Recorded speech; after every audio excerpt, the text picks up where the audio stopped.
visite bi nga xamante ne si def na ko Arabes Unis waaye tamit kàddu yi nga xamante ni si yëkkati na ko parce que nee na visite yi nga xamante ni si def na ko yëpp génn bi nga xamante ni si moom la def Arabes Unis moo daa gën bi ci ëpp solo moom la en plus tamit moo ci nar a ëpp li nga xamante ni si moo di ay retombées économiques yoo xamante ni si dina am nee nag li leen indi Arabes Unis nekkut li nga xamante ni si moo di ñëw ngir quémander quoi que ce soit wala ñëwuñu rek ngir tendre la main wala pour guetter des dons ou de l'aide waaye leen fi indi mooy parler d'échange d'investissement et de partenariat mu doolu ci nag am benn puissance boo nga xamante ni si mën na leen a imposer quoi que ce soit lii moom ce sont des propos de notre premier ministre alors li mu wax nii yëpp lan moo ko fi indi tout à fait. waaw xam nga moom comme à ses habitudes. loolu xawma pour lan la. en tout cas waa Émirats arabes ñëwuñu fi pour am ay partenariat sur le plan économique. moom moo dem. waaw moo demoon Turquie. di wuti moom moo ne ñu day wuti partenariat ak gis nga. toujours ma wax ko. la posture d'un homme d'État. tout à fait. la posture d'un homme d'État. posture bi ak tenue bi ak retenue bi ci homme d'État. à plus forte raison un président ou un premier ministre. tout à fait. vous n'avez pas besoin. dem Émirats arabes unis. pour di wut ay partenariat pour ñu ñëw investir. de lire naa fenn sax ñu ne DP World reconsidérer nañ contrat bi xëy na dinañ ñëw ñu waxtaan ak yooyu pour ñu def yeneen ak yu demee noonu. si tout à fait. mais ñun demuñu. pour investir fa. dañoo dem pour ñaan leen ñu ñëw investir fi. tout à fait. ça a été le cas en Turquie. muy du loolu du lu ñuy wax en diplomatie. tu n'as pas besoin de dire que way ñun li ngandlu way ñun ñaanuñu kenn du ñu imposer dara wala day fekk boo ñaanul kenn day fekk nga am. tout à fait on n'est pas souverain. Sénégal est au 8e sous-sol. 8. L'économie ne marche pas. Il y a des licenciements. dara doxul. ces chefs de famille sonn nañ. tout à fait.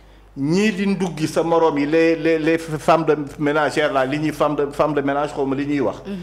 le panier de la ménagère dara amatu ci. les Sénégalais sont fatigués.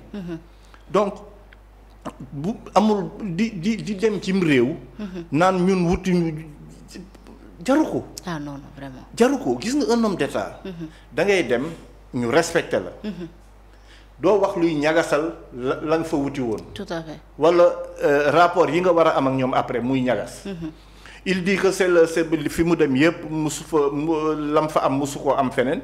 mais demoon na Turquie bi ñu ñëwee ba léegi wax nañu lan lañ jëri Turquie. ah gisuñu ko de teguñu ko bët de. man waxoon naa ne à sa descente d'avion dafa waroon def conférence de presse. tout à fait. wala un ministre du gouvernement def conférence de presse. ne nañu voilà les accords qui ont été signés en Turquie. wax ñu échéancier. ñii dinañ ñëw ñii ils vont faire ceci ils vont faire cela. on est d'accord sur ça ak sur ça. mais defuñu ko. ah ouais. vous faites 8 jours xaw ma ñaata fan la def Émirats arabes unis. waxtaan fa def fa la nga fa war a def wax fa vous n'avez pas besoin de faire des déclarations tonitruantes wala yooyu di ngand lu ñun jarul loolu waruñu. est-ce que bëggut a conserver sa posture bi nga xamante ni si mooy panafricanisme souverainisme bi mu bëgg a doxal tout le temps. man mos nga ma invité fii man ne la xamuñu luy souverainisme. si waaw. xamuñu luy panafricanisme. c'est quoi le panafricanisme.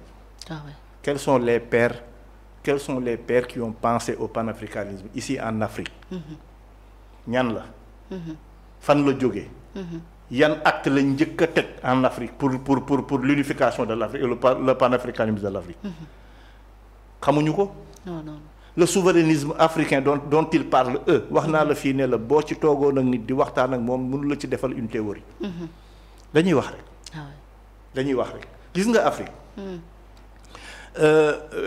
quand les bi fi mag ñi bëggoon a def même une fédération. une fédération dafa am ay résistance. si. et je vous dis ici. te bu ñu ñëwoon suba. Afrique nañ ko def benn dëkk président yépp bañ. lu tax ñuy bañ. mais parce que parce que li ñu yor duñ ko bàyyi di ko joxe pour keneen s'il faut avoir un seul président. une fédération suppose un état supranational. boo xam ne day benn président mooy am une cour de justice mooy am. une assemblée nationale mooy am africaine. tout à fait. ñoom Senghor ils n'ont pas parvenu à le faire te ñoo ëppoon ñi vision ñoo leen ëpp xam-xam ñoo leen dàq jàng ñoo leen gën a bëgg Afrique. waaw parce que am na ñu nekkoon ci ñoom. ñoo xam ne bëgg Afrique a tax ñu dee. si. nous avons eu Gamal Abdel Nasser. nous avons eu le Ghanéen. nous avons eu Patrice Lumumba. ñooñu ñëpp am nañ leen te ñooñu il parvenait pas à réunifier l'Afrique. Houphouët-Boigny. Omar Bongo. parce que simplement kenn ku ci ne la nga yor. doo ko bëgg a échanger di doon un gouverneur. bien sûr tey bu ñu amoon une Afrique unie. Diomaye gouverneur du Sénégal lay doon. ah bien sûr. moom bu Diomaye doonee président le premier ministre lan lay doon. xanaa ab directeur d'école. ah ouais. boo demee Côte d'Ivoire Alassane Ouattara gouverneur u Côte d'Ivoire lay doon. parce que c'est censé avoir un président africain. comme ce qui se passe aux États-Unis. ah ouais. Les États-Unis c'est une fédération.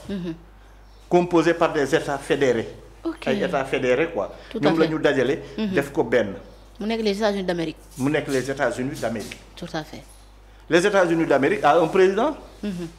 ñu jox nag une autonomie aux différents États. qui ont des nga am sa gouverneur moom moo détenir l'exécutif dans les États. le gouverneur mooy doxal. d'accord mais am na fu ay prérogatives am yam. mu am une police d'État. d'accord. comme le FBI bi ñuy wax. mu am les renseignements boo xam ne c'est pour l'État muy ay CIA. xam nga yooyu tey boo ne woon Afrique fii da nga ko fii def. du jàll. non. parce que déjà yow ñoom kenn ku ci ne rek yaa ngi serrer say affaire looloo yàqoon suñu tentative de réunir l'Afrique. si la fédération du Mali. la fédération du Mali gis nga ni mujjee. Afrique de l'Ouest boo ko jëloon on avait Senghor. on avait Houphouët-Boigny.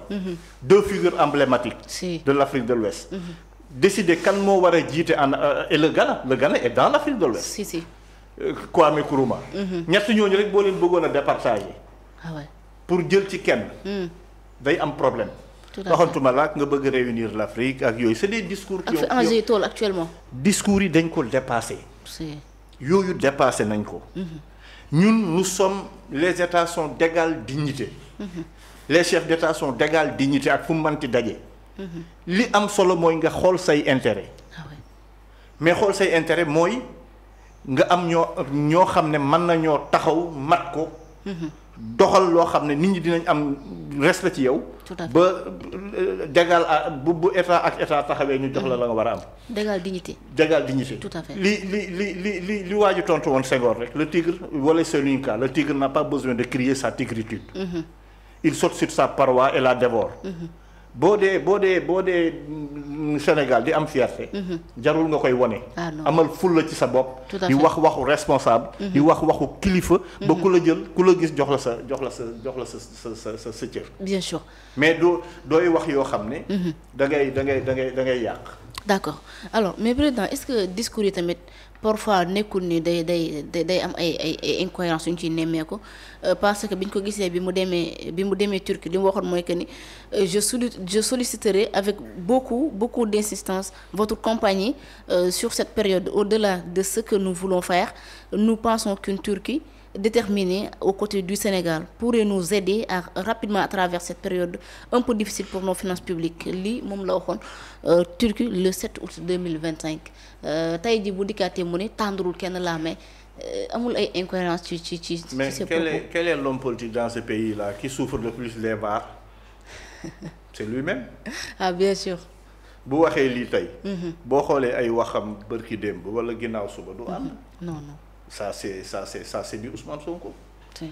loolu yàgg na ay mbiram la voilà ce qu'il dit de la Turquie. ah ouais. pour ñu ñëw jàpp ci. lii mooy ñëw leen jàpp ci. avec beaucoup d'insistance. waaw su ngeen ñëwee jàpp ci xëy na suñu finance publique yi dox. loolu tàllaloo loxo. bien sûr mais du lu ñuy wax encore une fois. si gis nga. homme d'État dafa war a am une posture.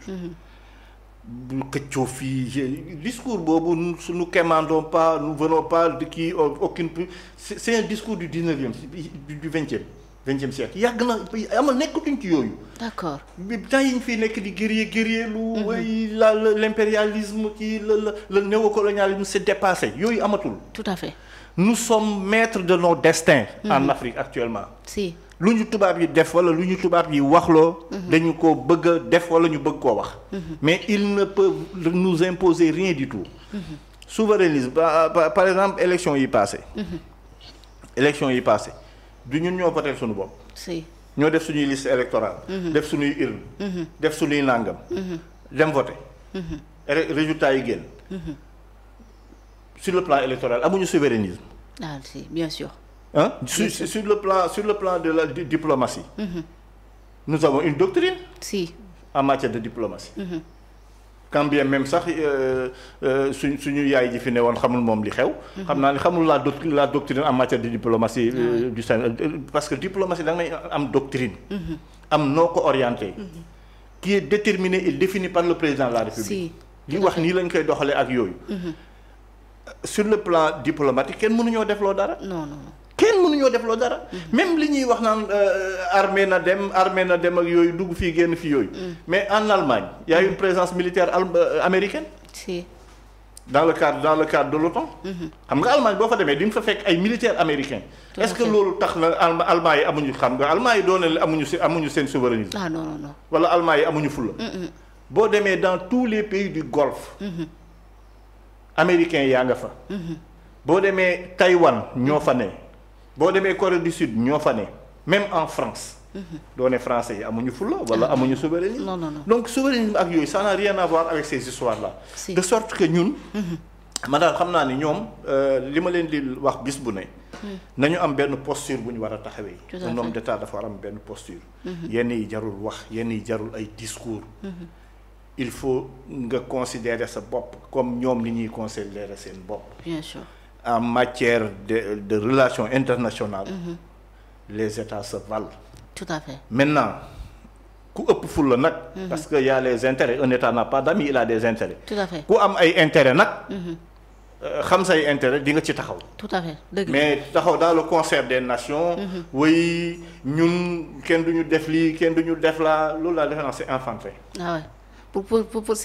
C'est pour satisfaire les la militants base de Pastef. radicale de voilà, comme tout on à dit fait. quoi. loolu mooy dëgg c'est important alors autre point bu ñuy waxtaane